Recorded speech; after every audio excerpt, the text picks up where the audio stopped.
Megaherzzz.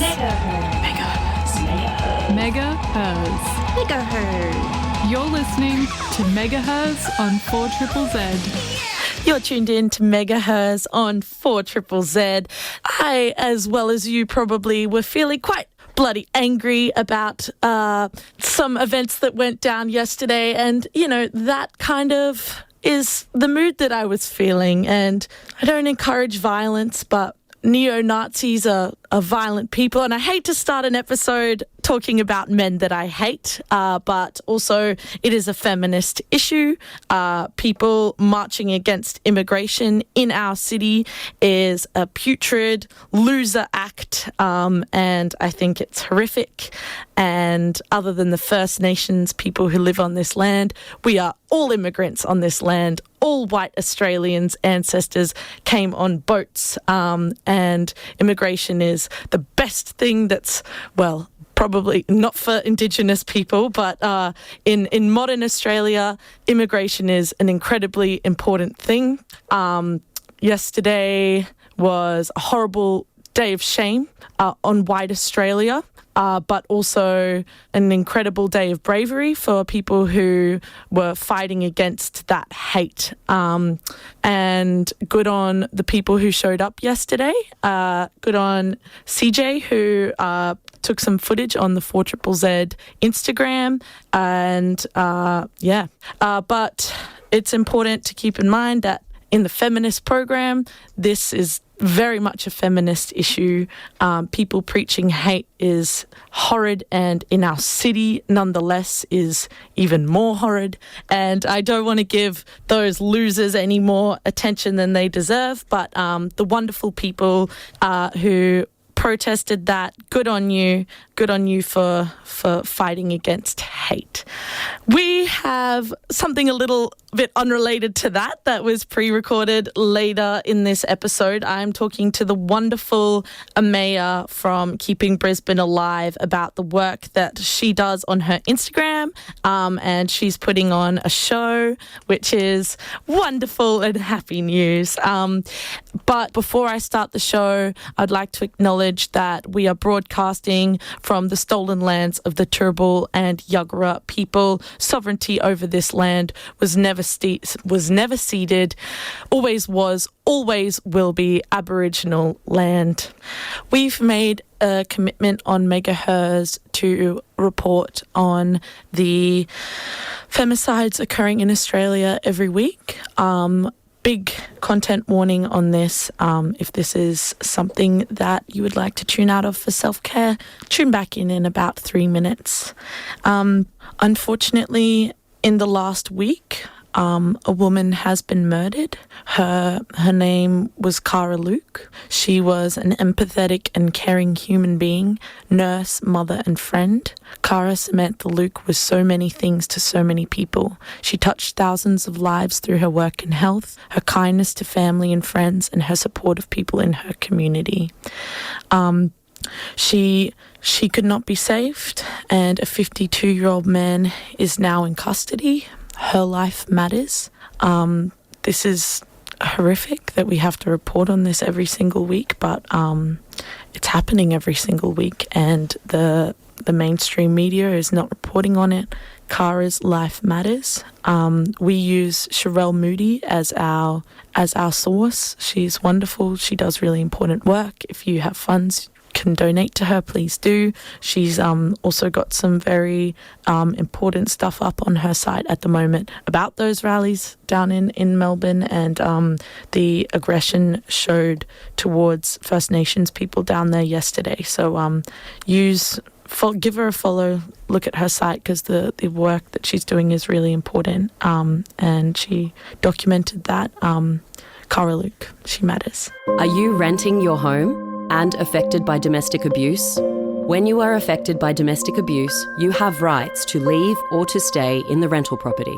You are not responsible for damage caused by violence that you have experienced. Call 1300 744 263 for confidential renting advice. Tenants Queensland, 1300 744 263. Proud sponsor of 4ZZZ. I forgot to mention in the last little segment that if you need any help, DV Connect line is 1-800-737-732. That's 1-800-737-732. We're going to move on to the next little chunk of this episode. I had the pleasure of interviewing Ameya from Keeping Brisbane Alive. That's an Instagram page. She's getting a event together. Sorry, lost my words there.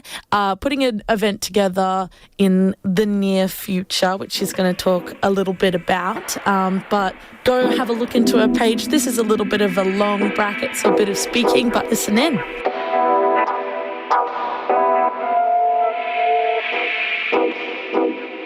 Thank you so much for joining me, Ameya. Thank you for having me. Can you please tell us about what you do?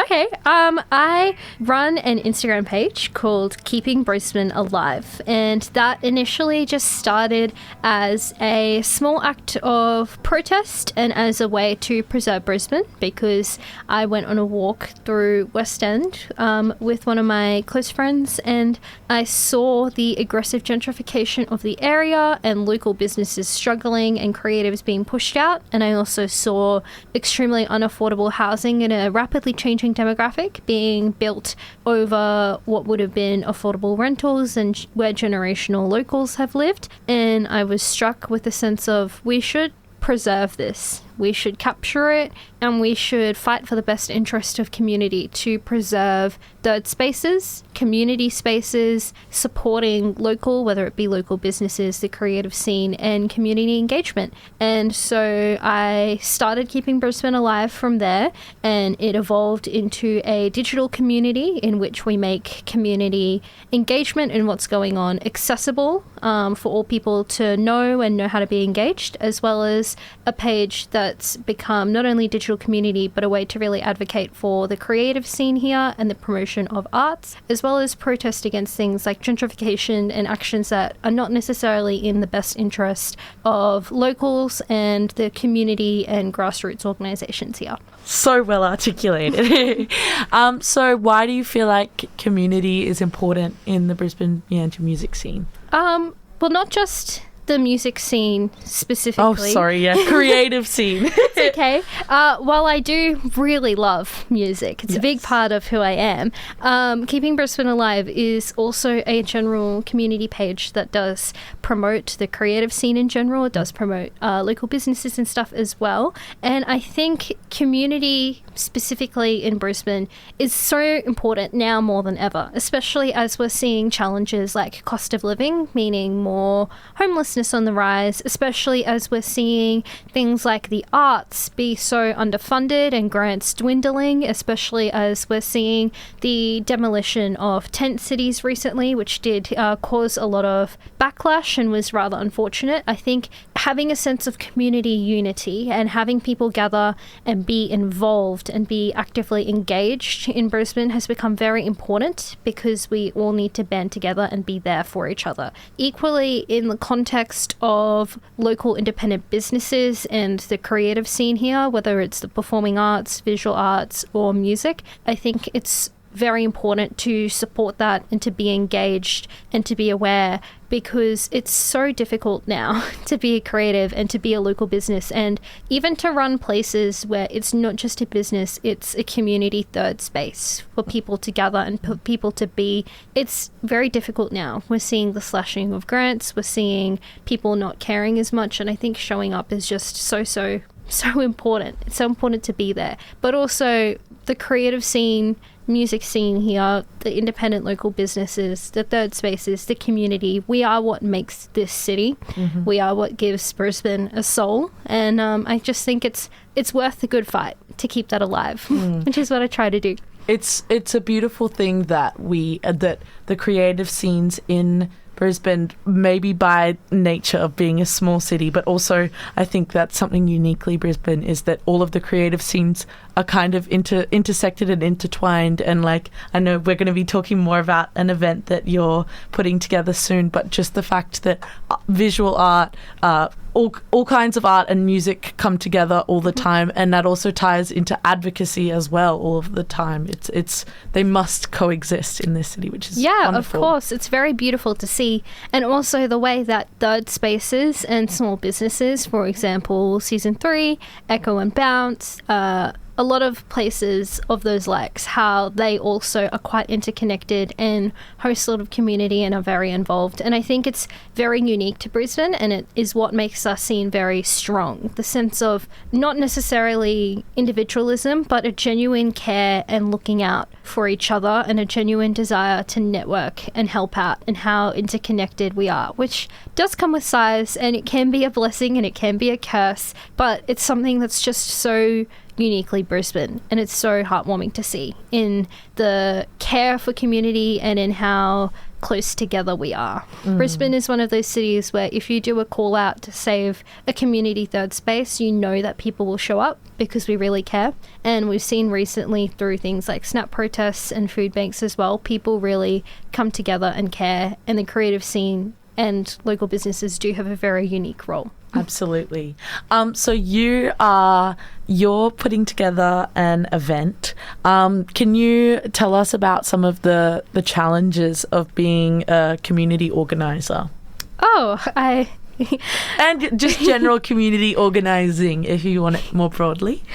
I am very much learning as I go. I think a lot of people have a misconception that Keeping Brisbane Alive, I guess because it's grown significantly more than I ever thought it would. When I started it as a little Instagram page, I thought it would be me talking to the void. I didn't think that so many people would come together and that it would transform and evolve into what it has, which is now a very beautiful digital community. I'm so thankful for each and every one of you. But at the end of the day, it only started basically at the end of January and in February, and suddenly it's thrust so many opportunities and people into me and made me fall in love with community and what community is capable of. And I think I'm very much learning as I go, but in regards to the challenges of community organizing, and for me, it's the process of learning as we go, obviously juggling quite a lot. But unfortunately, I think in the context of community organising in Brisbane, it's very difficult to make accessible events here, and I think that's one of the main challenges. Initially, I wanted to make one of the first events I ran accessible for all ages, but in Brisbane, not only is it very difficult because of funding, especially for art events and for community events, which has been slashed quite a lot in recent years, but also because of licensing issues and because of different bans and venues and the rules and regulations you have to get around. Quite a lot of events, unfortunately, are quite hard to make all ages. You also then have the challenges of funding and of lack of grants and of different criteria and hoops you have to go through. And I'm honestly, after trying to organise this event, so much more grateful for those who do, because I can see how it would be very disenfranchising, especially for young people, to try to run these things. There's just so much more as well. Even small things like public transport, and how lots of these venues and places you need cars to be able to access them easily, which can be difficult for young people, as well as cost. Cost is a big one, and just being like a headless chook trying to organise, lineups and art supplies and so many different things, but I think the payoff is worth it. Absolutely. Bringing a community together, it takes a lot of hard work. Yes, lots of hard work. Yes, absolutely, but good on you for doing it.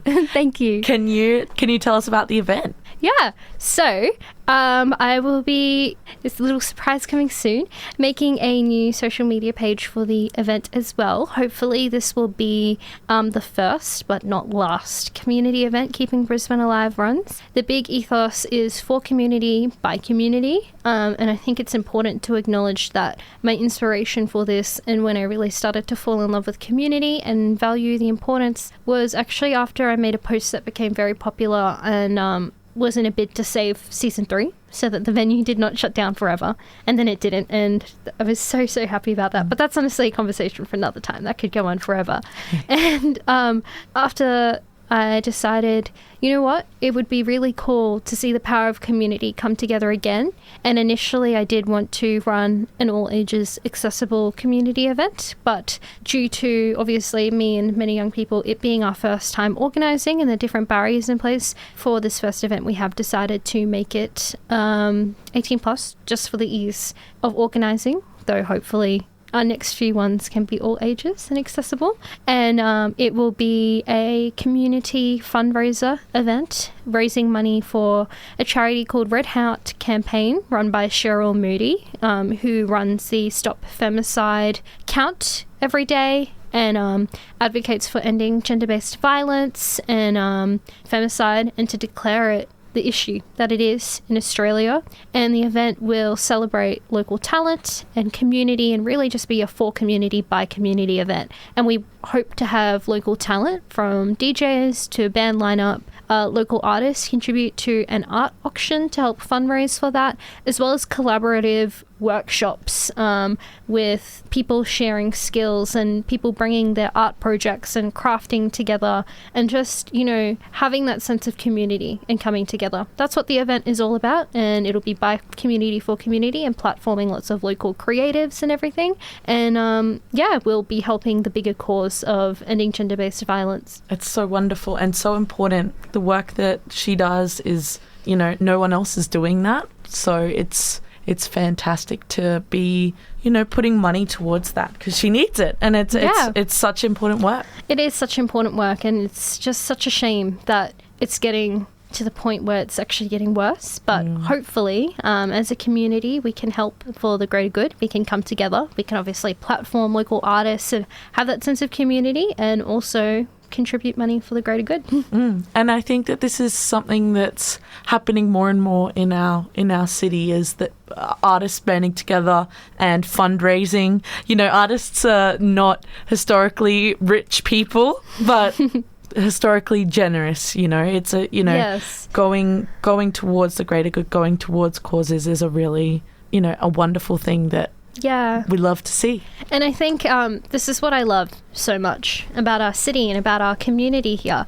Actually, I went to Melbourne for the first time ever. I went to NAM earlier this year, and I think while I was there, of course, being my first time there, while I was very much in awe of, you know, the big institutions and all the art and everything there, what really struck me was, even though I spent a brief amount of time there, in the art scene there, I guess because it's significantly bigger and more competitive, it's like to be involved with community and to be involved in the scene there, and I'd assume other cities as well. It's a very individual focus and highly competitive. And when I came back to Brisbane, I felt so much more at home and so much more grateful for the community we have here. And it just really put me and set me back into what I'm grateful for the city and the community here. And I really appreciate that, especially within the creative scene, it's much less individual focused, and everyone is much more willing to help each other out and to network and to come together. Especially for good causes, but also just to be involved in the community. It's much less, I think, intimidating, and it's much more beautiful in the fact that it's a lot easier too, and because it's a lot less individual and competitive in the mindsets of people, it's a lot more welcoming, and it's very lovely to see. It's beautiful. We're going to go to a song. Can you tell us, well, I think that you kind of did just explain it to us, but Please Don't Move to Melbourne by Ballpark Music. Oh goodness, I love this song so much. I relate to it so heavily. I think I'm so sad. Guys, Brisbane is so cool. We have so many cool businesses and cafes and things that give our city a soul and creatives, and our scene has so much potential here. And just like the song says, I know Melbourne is cool and has things, but we have cool things here too, guys. Please don't move to Melbourne. I think too many of friends and creatives are moving there, and it makes me a little bit sad sometimes. But Ballpark Music really did hit this with their song and their message. And they were an example of a band that didn't do that and still got success here in Brisbane. Exactly. And also talking to local legends, like for example Nick, who runs Season 3 and did spend a lot of time in Melbourne, and talking to other creatives, especially older creatives who've been in the Brisbane scene for longer and since earlier and have also been to Melbourne.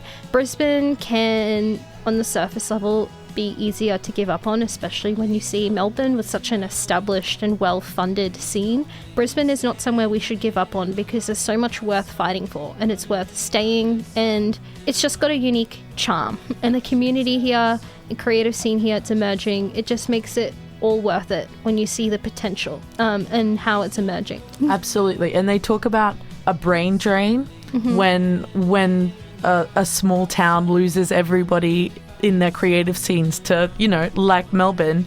But I think that we're having a really good insurgence of young, passionate, well, not just young, but passionate bands, passionate artists, creatives who are supporting and nourishing each other, even if there aren't necessarily institutions doing it for them, banding together to keep these venues, to look after each other, to make it a space that thrives, which is so special. And why we're having conversations like this, because it's exciting to see. So for a moment in the alleyway, it gets brighter. So on the topic of gentrification, can you tell us your opinion of, not just on the topic of gentrification, but Brisbane community scenes, people being priced out? What do you feel about the 2032 Olympics? This is such a good question. Honestly, I think fundamentally we need to remember that Keeping Brisbane Alive contextually did start as an act of protest against unsustainable development and gentrification that was not in the best interest of community, in which case we were seeing the consequences like pricing out locals, the devaluing and obviously closure of a lot of community third spaces, music venues, creatives having to leave. And I think it's a bit of a double-edged sword with the Olympics. I think on one hand, the Olympics has great potential, organised and funded and done in a way with the best interest of community and locals and creatives and small businesses, like at the heart of the planning. I think really there's real potential, for example, for public transport to be improved, for third spaces and what gives our city a soul, and community development and arts culture and creatives to be encouraged here and to really help with that. I do think, unfortunately, the flip side of the coin is when it's planned and not executed in a way that's necessarily in our best interest, it can end up hurting the groups that it's meant to help more than helping us. So, for example, we're seeing a lot of unsustainable, very rapid development because of the Olympics, and sadly there can be consequences like pricing out generational locals and closure of venues, music venues, art venues, spaces that are struggling to keep afloat, and really just pricing out of creatives and that element of community, and it's very sad to see. So I guess your answer is I don't necessarily think the Olympics is 100% bad. I think it's about the way we go about it, and my questions and hopes would honestly be, I hope we go about it in a way that's at the best interest for community and for Brisbane locals and the creative scene, for community development, for local businesses, for everything important that makes this city unique. And I would hope that we don't go down the path of, profit over people, I guess, is the main concern. Fingers crossed. Fingers crossed. I think let's see what the Liberal government chooses to do about arts. The ball is in their court. Yes.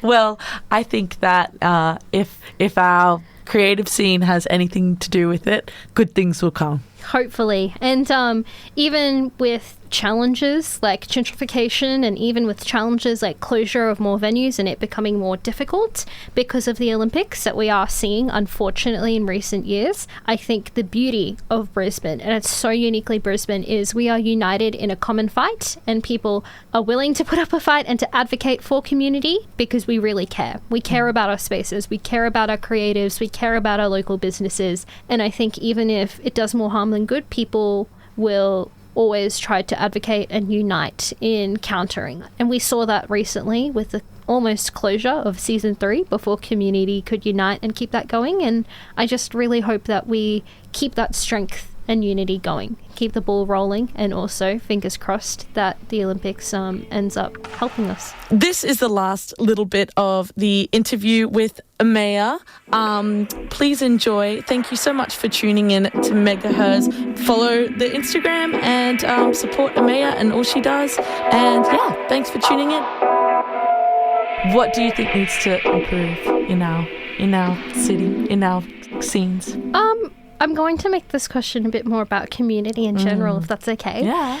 I think Brisbane and our community, and that extends to the creative scene, it extends to all art, including music and, you know, performing arts and visual arts and everything. And it also extends to local businesses and music venues and cafes and everything you can think of, third spaces, community spaces. I think that while in many ways our strength can come in the size and the networking of our city, Brisbane, unfortunately, and I wasn't as well aware of it until I started to become more involved and become more aware of things going on in the scene. Being a new person here in this context, I think one of the very sad things about the scene, and it's unfortunately very prominent in music, I guess because of the size of the city and how hard it can be to land gigs and venues and specific players of instruments, has a little bit of a problem in platforming, for example, problematic people or abusers, or overlooking things like sexual assault and silencing victims. It's a bit of a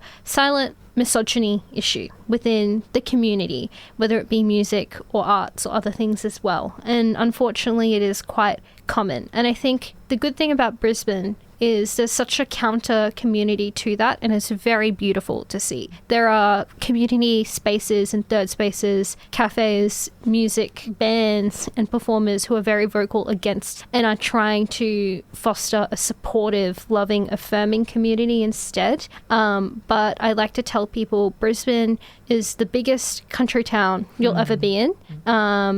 But just because we're a big country town doesn't mean we need to have the values. We can have the networking, we can have the strong community and the lovely friendliness, but we shouldn't have the values of, for example, platforming problematic people or of allowing sexual assault and things to be so normalized within the scene. Because at the end of the day, everyone deserves to feel safe, everyone deserves access to the arts, to community, to third spaces, regardless of things like gender, race, sexuality. And at the end of the day, sexual assault is not okay. And it's such a prominent issue that's becoming more rampant. Another thing I think that needs to change within the Brisbane community, though it's much more of a thing for higher up, is the way we value and fund things like local businesses, third spaces, venues, creativity. It is so hard right now, and we're seeing the closure of so many places, and from the Bearded Lady shutting down to season 3, it was very heartwarming to see community come together the way that we did. But at the end of the day, it should not be up to us as individuals. It should be enough funding and care from higher up. And I think my third and final point on what I guess needs to change in community is accessibility. Part of it is because of organising issues, which I touched on just before, but part of it is also on individuals as well, where community, and a lot of that comes into, in a Brisbane context, being involved in the scene, that whether it be third spaces, for example, cafes or bookshops and things, or music scene or art scene or whatever you're involved with, everyone deserves access to that, and everyone deserves to be safe in accessing that. And that extends to age. It extends to being accessible for people with disabilities. And I think Brisbane, part of it is a funding issue for sure, and that does need to be acknowledged, but we need to do a better job at involving everyone and being mindful of everyone and making sure community is accessible for everybody, regardless of age and capacity. And it's something that I'm really trying to advocate for on Keeping Brisbane Alive, more accessible and safe. Absolutely. And I think that you're doing such a wonderful job in helping to communicate that and helping people have a way to access community and see what's going on. And I think that it's a really great step towards establishing and highlighting the wonderful community that we have, having access to resources like Keeping Brisbane Alive. So good on you for the work you do. Thank you so much. I think it was very much a happy accident to fill that gap. And I think Brisbane has so much going on, and we have so many ways to be involved and be engaged. But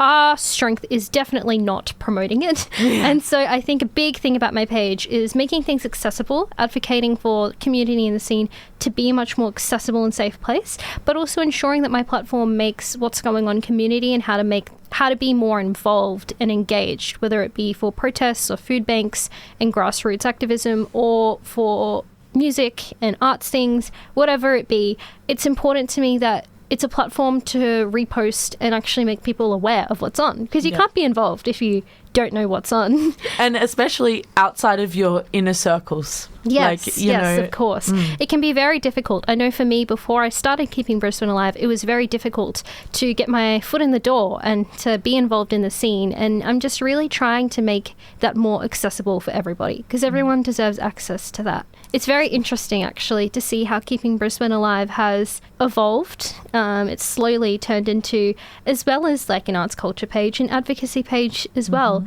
But I guess it always has been that, actually, because from the get-go, Keeping Brisbane Alive, one of the very first things that's very important for me to mention, it actually started as an act of protest against unsustainable gentrification that was not in the best interest of community. Walking around West End that day when I started the account, I noticed, locals being priced out, venues being priced out and shutting down, and unsustainable development of multi-million dollar kind of apartments that normal people would not be able to afford.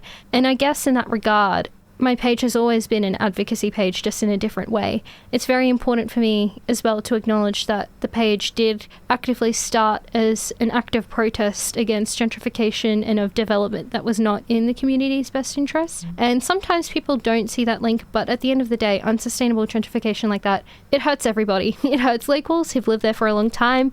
It hurts small businesses that have existed there for a long time. It hurts creatives by pricing us all out. Is just an important issue as well. And I'm just so excited to see how the page progresses and continues to help people as the future moves on as well. Me too. I'm excited to see where it goes. Can you tell everyone listening how to access your page? What's the handle?